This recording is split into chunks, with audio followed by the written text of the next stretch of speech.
Welcome you all to Coffee Time with Madison Christine MC.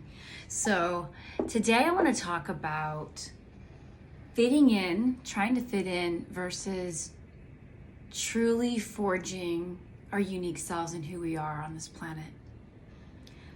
Big freaking topic, right? So I'm going to condense it, but it's been something I've been thinking about more as I personally forge my true self out into the world and set new boundaries and discover more of who I am and the potential within me.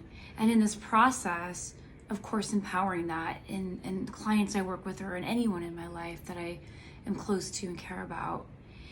And, as we unmask ourselves, as we learn more about our worth, our boundaries naturally get more firm. And we start to get more wise about who we let into our life, how much time we spend, the intimate connections that get to be in our circle.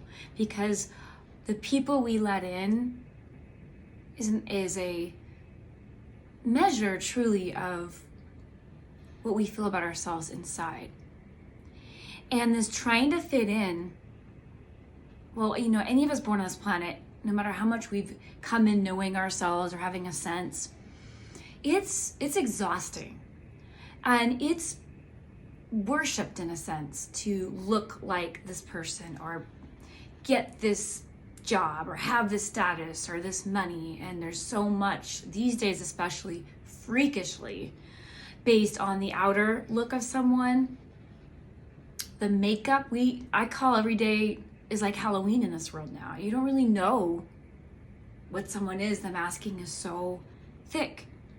So the question I like to pose is, in your life, where do you feel you're trying to fit in and why?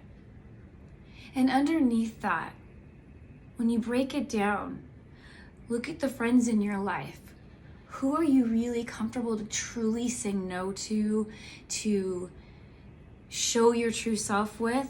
Who are you afraid to set boundaries with? That's a really key one. If you're afraid of someone retaliating, or you're afraid of, if I say no, this is gonna freak this person out, really take note of that, asking yourself why you're afraid, and then kind of looking at the historical experience with this friend or family member or whatever. Because you guys, the more we become who we are, I know this is my experience, there tends to be more kickback, meaning like lately I noticed the more I set boundaries, I've definitely noticed certain people disappointed at my no or my boundary.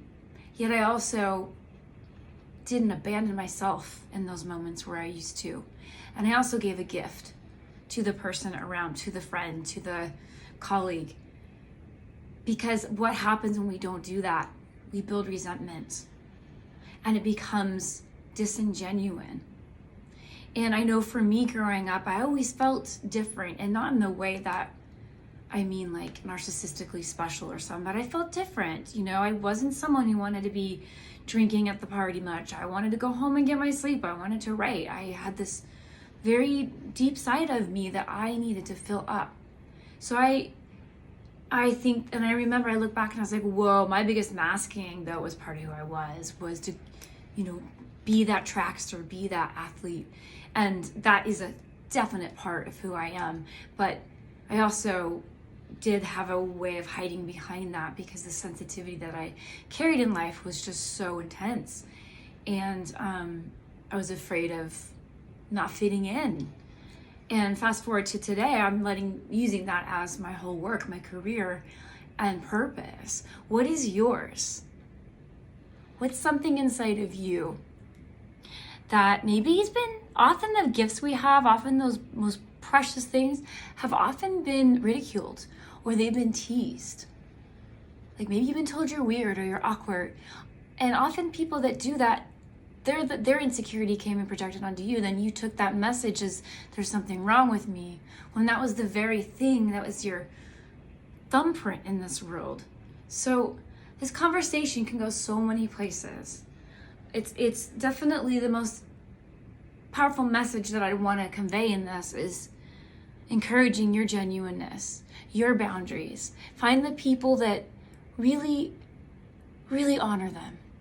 Not just kind of, but 100,000% honor your genuineness, no matter what, because anyone who's addicted to you or using you or in a user energy, they're the ones that'll get upset with you when you can't hang out or flip out or whatever. The thing is that when you are connected to other people that are working within themselves and their own strength, it's not a huge deal. You're not their life. They are their life and whatever runs them and whatever light that they are sourcing in, okay? So cheers, y'all, to your genuineness and to finding those around you that really love and accept all of you and those boundaries and your self-worth. And you take care. It's MadisonChristine.net, and I'll meet you all on the flip.